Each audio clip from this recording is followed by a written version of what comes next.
My brother-in-law crashed my baby shower and announced, "This baby deserves a real family, you should give it to us." Everyone laughed until he pulled out a lawyer's card.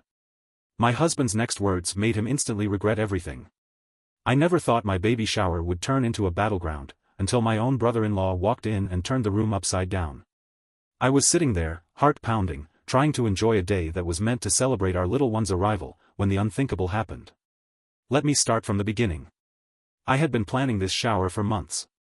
My husband and I wanted a small, intimate gathering at the community center in our hometown of Asheville, North Carolina, a place that holds so many memories of family reunions and heartfelt celebrations.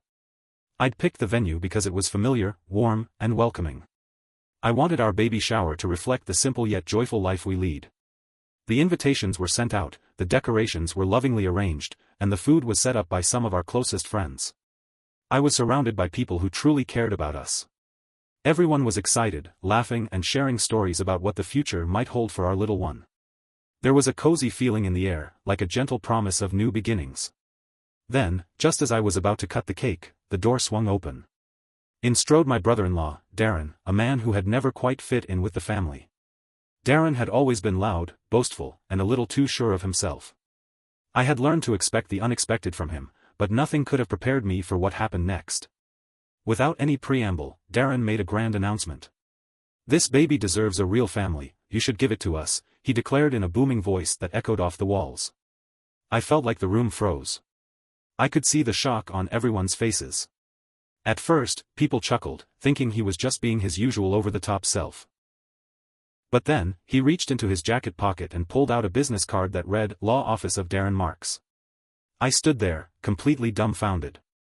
How could he think that a baby shower, a day that was supposed to celebrate the joy of bringing new life into the world, was the right time and place to make such a callous demand? My heart pounded, not just with anger, but with a deep sense of betrayal. Here was my own brother-in-law, someone who was supposed to be part of our extended family, turning a joyous occasion into a platform for his selfish ambitions. As I tried to process what was happening, my husband, Mike, stepped in. His eyes blazed with quiet fury as he calmly said, "Darren, this is our family's day. If you have an issue with that, you can leave right now." His voice was firm and measured, and I swear I could see Darren's confident smirk begin to fade. The room fell silent, the laughter dying down as everyone realized that Darren had really stepped over the line. But Darren wasn't done yet. With a sneer, he tossed his lawyer's card onto the table. "Oh, come on, Mike," he said, trying to regain control of the situation. "You know I'm not messing around here. This baby deserves a real family, not this half-hearted life you're trying to give." His tone was mocking, laced with sarcasm that stung like a slap. I remember feeling like the ground beneath me was shifting, as if nothing was real anymore. At that moment, my mind raced back to all the times I had felt sidelined or disrespected by Darren. I had tolerated his behavior for years, thinking that maybe he would come around one day. But standing there, in front of all our friends and family, his words cut deep. It wasn't just an attack on us, it was an attack on the very idea of family and the love we share. Mike's next words, however, changed everything. He looked directly at Darren, his voice calm but carrying an edge that made everyone lean in. "Darren, you have no right to decide who is worthy of love or a family," he said. "You've spent your whole life trying to tear us apart with your bitterness and your greed. Today, you cross a line that can never be uncrossed." I could see the tension in his jaw, the way his eyes flashed with determination. It was as if every single slight, every moment of disrespect, all of it was boiling over into this one moment of defiance. The room was now charged with an energy that I had never felt before. Some of our guests exchanged nervous glances, while others simply stared, their mouths agape. I remember thinking that this was no longer about a baby shower, it had become a turning point for our entire family. Mike's words echoed in my head, filling me with both fear and hope. Fear because I knew that this confrontation could lead to even more chaos, but hope because I saw in Mike the strength that I had always admired. For a moment, Darren's confident facade crumbled. I could see the anger and confusion in his eyes, as if he hadn't expected such a response. It was then that I realized this was not just about our baby. It was about every time he had tried to impose his will on someone else's happiness, every time he had used his money, his connections, and his charm to manipulate situations for his own benefit. The truth was staring him in the face: our family wasn't going to let him hijack our joy, not now and not ever. I looked around the room, taking in the faces of our loved ones. There was Mrs. Carter, a kindly old neighbor who had been like a grandmother to me since I was a child, Jim, a lifelong friend who had been through thick and thin with us, and even Uncle Bill, who rarely spoke but always showed up with a gentle smile and a nod of approval. They all shared a common look, a mixture of disbelief and quiet support. It was in that moment that I felt a surge of determination. I wasn't going to let Darren ruin this day. Not for me, not for Mike, and certainly not for our baby. I took a deep breath and decided to speak up, even though every word trembled with raw emotion. Darren, I said, my voice shaking, this isn't about you or your idea of what a family should be. This is about love, trust, and respect. You might think you're entitled to make decisions for others, but you're wrong. My words were simple, yet they carried the weight of every hurtful moment, every snide remark that had been thrown around over the years. I wasn't just defending my own family, I was standing up for every person who had ever been dismissed or belittled by someone like him. I could see the anger in Darren's eyes, but there was also a flicker of uncertainty. For the first time, it seemed like he was beginning to understand that his words had consequences. The room was silent, hanging on every word as if time itself had slowed down. Mike's expression softened for just a moment as he gave me a small nod, silently telling me that I wasn't alone in this fight. Yet, even as we stood there united, I knew that this battle was far from over. Darren's lawyer card was still lying on the table, a symbol of his attempts to back up his empty threats with legal muscle. I wondered what his next move would be, and if he was prepared to drag our family into a public, messy dispute that could tear us apart forever. The tension in the room was palpable, and for a second, I couldn't help but think that this might be the beginning of a long, painful chapter in our lives. The conversation took a sharp turn when Darren, with his eyes narrowing, leaned in and said, I have proof that you've been hiding money from the family. All those years of pretending to be the perfect wife, the perfect mother-to-be, it's all a lie. His words were like daggers, each one aimed to wound and embarrass. Gasps filled the room as he continued, I can expose everything, and once the truth comes out, everyone will see how you've been living a double life. I'm not the only one who can care about this baby, you should give it to us, the only family that can actually provide what's best. I felt like my world was collapsing. The accusations were wild, baseless, and downright cruel. How could Darren bring up such personal matters in front of everyone? It was one thing for him to criticize our choices, but to stoop to such a low level, it was unforgivable. I looked at Mike, who was trying hard to keep his cool. I knew that his silence was not acceptance but rather the calm before a storm that was about to break. As I gathered my thoughts, I remembered all the times Darren had caused trouble. There was the incident at last year's Thanksgiving dinner when he ruined the mood by boasting about his real family business ventures, and the time he had publicly humiliated my sister by questioning her parenting skills in front of everyone. Each memory flashed in my mind, a stark reminder of the pain and division he had sown among us. It wasn't just his words today, it was a lifetime of behavior that had finally reached its breaking point. I could see that not everyone was convinced by Darren's threats. Some of our older relatives, who had seen more than their fair share of family drama, were exchanging looks that said, not this again. Even the younger guests, who usually tried to avoid family conflicts, were watching the scene with wide eyes, taking in every detail. The energy in the room had shifted from festive to tense, and I could sense that something big was about to happen. Mike took another step forward, his voice growing stronger. Darren, you want to talk about secrets, he challenged. Let's be honest, your so-called real family is nothing but a pack of opportunists who would jump on any chance to make a quick buck. We built our life together with honesty and love, not with greed and selfishness. This baby is a symbol of our commitment to each other, and nothing you say or do can change that. His words hit Darren like a ton of bricks. I watched as his face turned red, his confident smile now replaced by a look of shock and disbelief. It was as if the truth had finally caught up with him, and there was no escaping it. But even then, he tried one last time to salvage his position. You don't know what you're talking about, he spat, his tone desperate. I have evidence that you've been lying about everything, and if you don't listen to me, I'll make sure the whole world sees you for what you are. At that moment, I felt a surge of courage. I stepped closer to Darren, my heart pounding so loudly I was sure everyone could hear it. You have no right to decide who gets to be part of this family, I said, my voice firm despite the trembling inside. You've spent your whole life trying to tear us apart, and today you crossed a line that cannot be undone. If you think you can just waltz in here and take over, you're mistaken. We are a family built on trust, respect, and love, not on lies and deception. I saw a flash of anger in Mike's eyes, a look that said he was ready to defend our family at any cost. The tension in the room was at its peak, and I knew that what came next would change everything. Everyone was holding their breath, waiting to see if Darren would back down or continue his tirade. The silence was deafening as we all faced the reality of what was happening, a showdown that was as emotional as it was unexpected. For a long minute, nothing happened. Then Darren, shaking his head as if trying to clear away the haze of anger and humiliation, slowly reached for his card once more. It was clear that he wasn't going to back down easily. His eyes darted around the room, searching for an ally among our family members, someone who might side with him in this public spectacle. But all I saw were faces filled with disappointment and resolve, a united front that he hadn't anticipated. I realized that this was the turning point. In that quiet, charged moment, every person in the room understood that we would no longer tolerate his toxic behavior. We had been patient for far too long, and now it was time for accountability. Mike's next words were quiet but carried a force that silenced even the murmurs of dissent. "Darren," he said slowly, "if you're so sure of your evidence, why don't you present it? Let's settle this once and for all, right here, right now." The challenge in his tone left no room for ambiguity. Darren's bravado wavered for a second, and I could almost see the weight of his own actions bearing down on him. I felt a surge of vindication mixed with fear that this confrontation might spiral out of control, yet a deep, burning satisfaction that our family was finally standing together against the bully in our midst. I glanced around at the faces of our guests. There was old Mr. Harris, who had survived decades of family feuds and still managed to keep his composure. There was Aunt Marge, whose quiet strength had always been the backbone of our gatherings, and then there was our dear friend, Samuel, who had traveled from miles away just to be here for this special day. I took another deep breath, trying to steady the tremors in my voice as I spoke again. "Darren, you want to expose secrets?"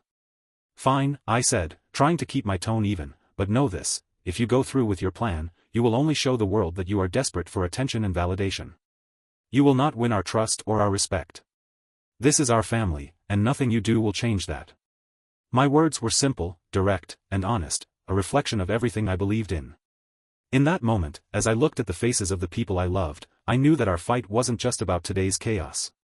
It was about years of built-up resentment, of watching someone repeatedly try to take what wasn't theirs. It was about standing up for what was right, even when it meant facing down the very person who had once been family. I felt a sense of clarity and purpose, a determination to protect what was dear to us, no matter the cost.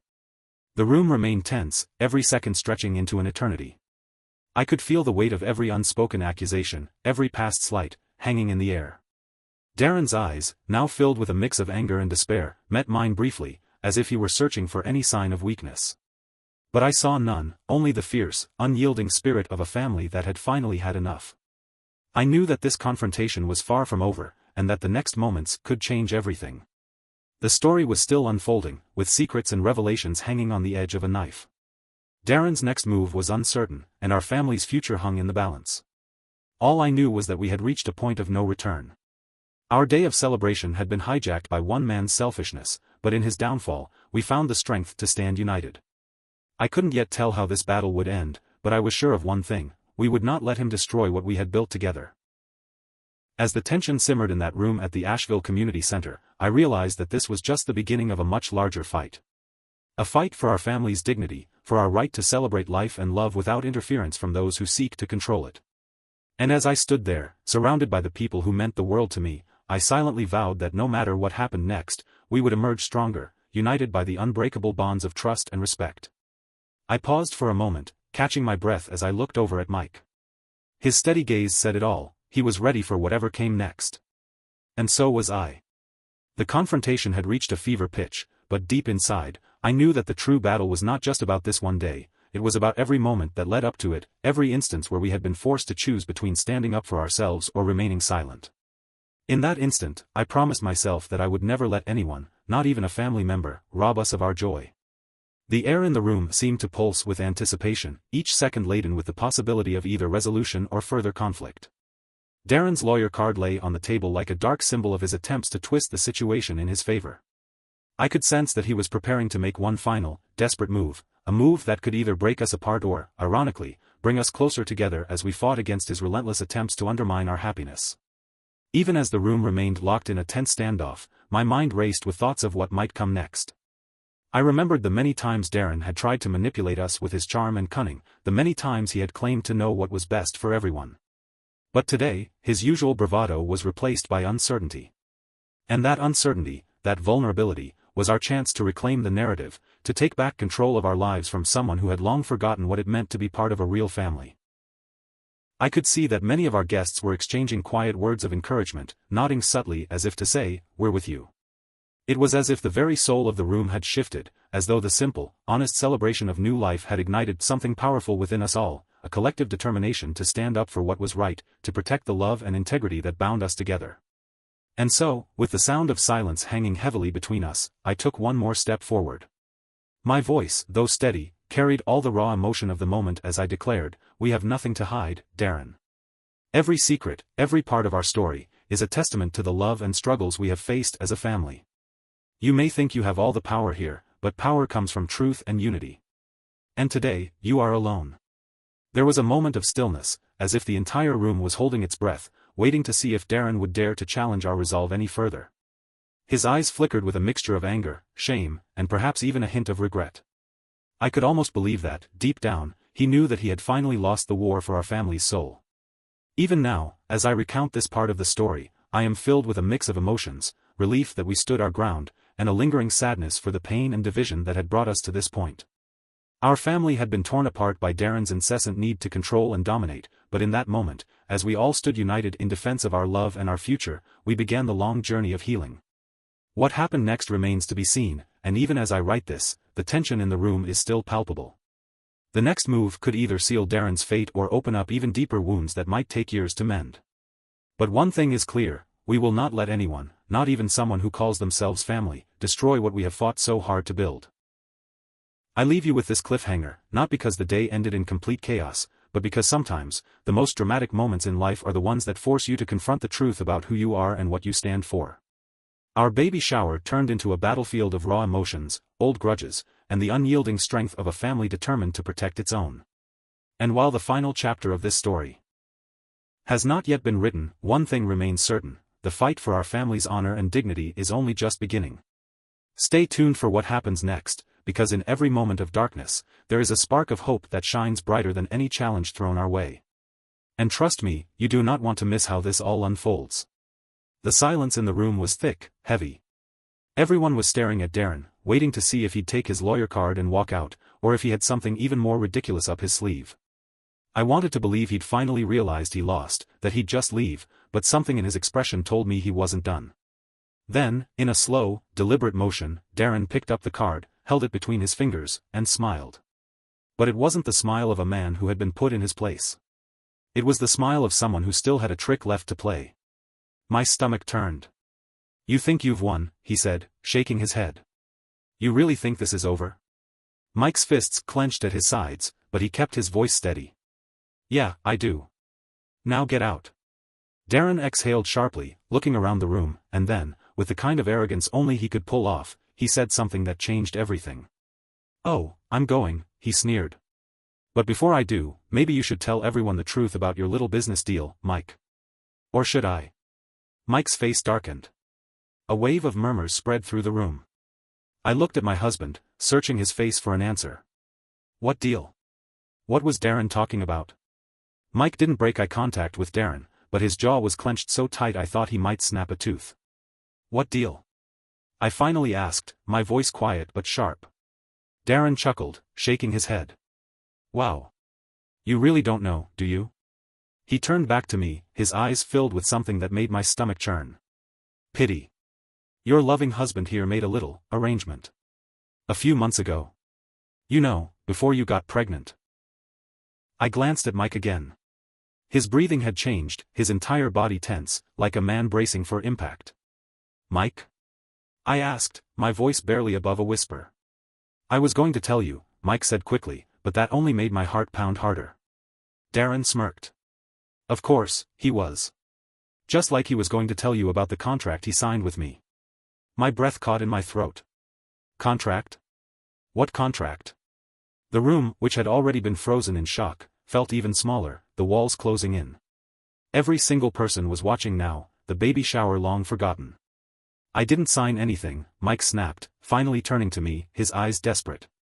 "It was never real. I would never go through with it." Darren clicked his tongue, shaking his head. "Tsk, Mike. Lying to your pregnant wife in front of all these people? That's low, even for you. He reached into his pocket, pulled out his phone, and started scrolling. Lucky for me, I keep receipts. My heart was hammering so hard I could barely hear over the rushing in my ears. Mike took a step toward him, his voice dangerously low. You don't want to do this, Darren. Darren looked up from his phone, grinning. Oh, but I do. And then, he turned the screen toward me. It was an email. From Mike. Sent 6 months ago. The subject line made my blood run cold. Our agreement, adoption proposal. I couldn't breathe. I snatched the phone from Darren's hand and started reading. Darren, I understand your concerns. If things don't work out with us having a baby, we'll consider your offer. I need time to think about it. Please don't bring this up with my wife until we decide what to do. We'll talk soon. My hands started shaking. My vision blurred. I felt like the ground had just cracked open beneath me. Mike tried to grab the phone, but I pulled away. Tell me this isn't real, I whispered. Mike ran a hand through his hair, his face twisted in regret. I was never actually going to do it, he said quickly. Darren was pressuring me. He made it sound like he'd help us out financially if we ever needed it, and then he turned it into something else. I never agreed. I never would've. I took a step back. The room spun. You were considering giving our baby to them? My voice was barely my own. No, Mike said, panicked. I swear. Darren was talking nonsense. I didn't take it seriously, Darren scoffed. Oh, come on, Mike. Be a man and own it. Mike lunged at him, shoving him so hard Darren nearly fell back into the cake table. Gasps echoed around us. I told you I'd never do it, Mike roared. I had never seen him like that. Ever. His face was red, his entire body shaking with anger. Darren straightened himself up, brushing off his shirt like nothing happened. Well, sweetheart, he said, looking at me again, looks like your husband's got a little more explaining to do. I could barely hear anything. My pulse was deafening. My mind screamed at me to run, to get out, to leave this whole disaster behind, but my feet wouldn't move. Because despite everything, despite knowing Darren was a manipulative snake, that email was real. And Mike had written it. And suddenly, I wasn't sure who I could trust anymore. The world around me blurred.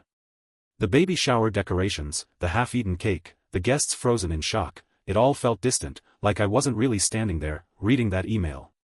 But I was. And it changed everything. Mike's voice broke through the fog. Listen to me.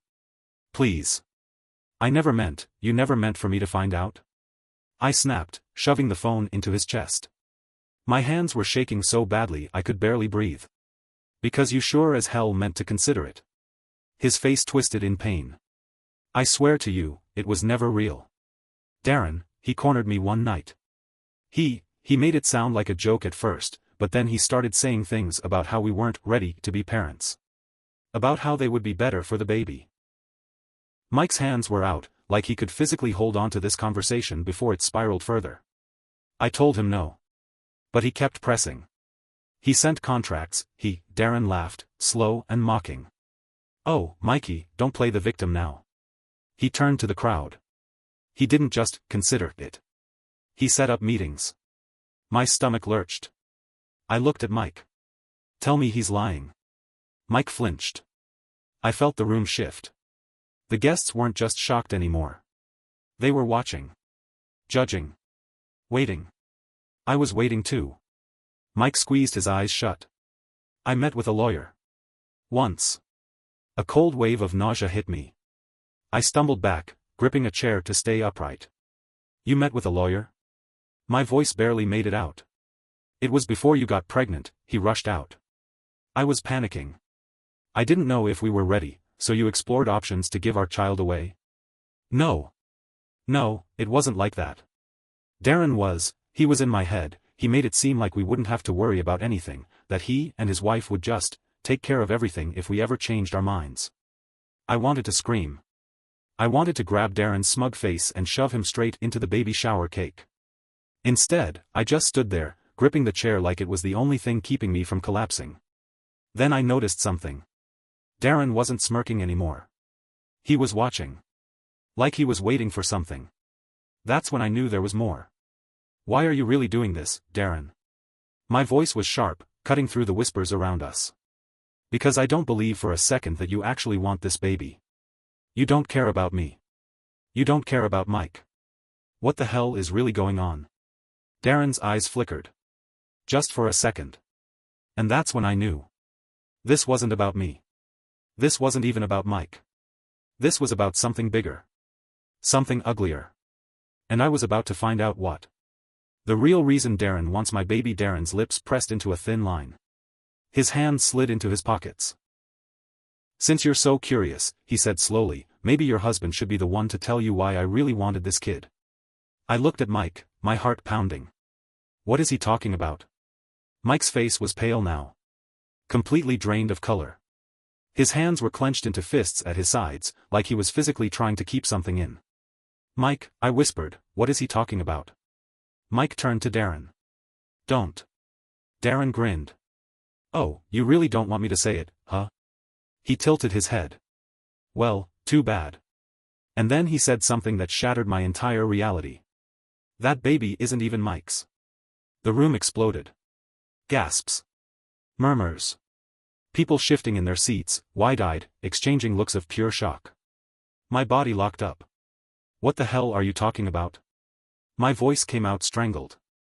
Mike lunged at Darren this time, grabbing him by the collar. You're lying, he roared. You're a goddamn liar. Darren just laughed. Oh, am I? He shoved Mike back. Then why don't we talk about what you did last year? About that trip to Florida?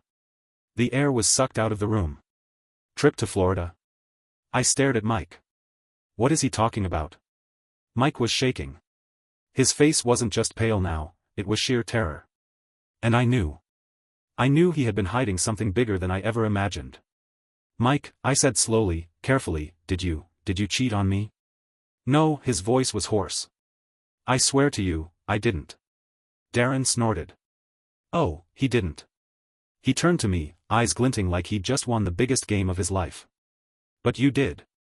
I went ice cold. The world stopped. Laughter died. Conversations cut off. All I could hear was the dull ringing in my ears. My throat closed up. What? Darren grinned. Oh, you didn't know? Well, let me tell you a little story. He leaned against a table, completely at ease while I stood there, my entire body breaking apart. Last year, you went on a girls' trip, right? To Miami? My breath caught. You got very drunk one night, Darren continued. Met someone at a club. A man. Ring any bells? I shook my head violently. No. No, that's not, memory a little fuzzy? Darren said, his grin widening. Well, guess what? I got pictures. The room spun. No. No, this wasn't happening. Darren pulled out his phone again. Scrolled. Then, with a casual flick, he turned the screen to me. And I saw myself. Dressed in a short red dress. Sitting at a bar. My arms wrapped around a stranger. And I was kissing him.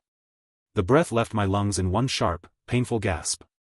The room was dead silent. Mike was staring at me. I could feel my heart ripping apart. No, I whispered. This isn't real. Darren chuckled. Oh, sweetheart. It's very real. He slipped his phone back into his pocket.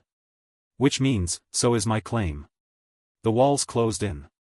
The weight of 100 stairs crashed down on me. Darren's voice was slow, deliberate.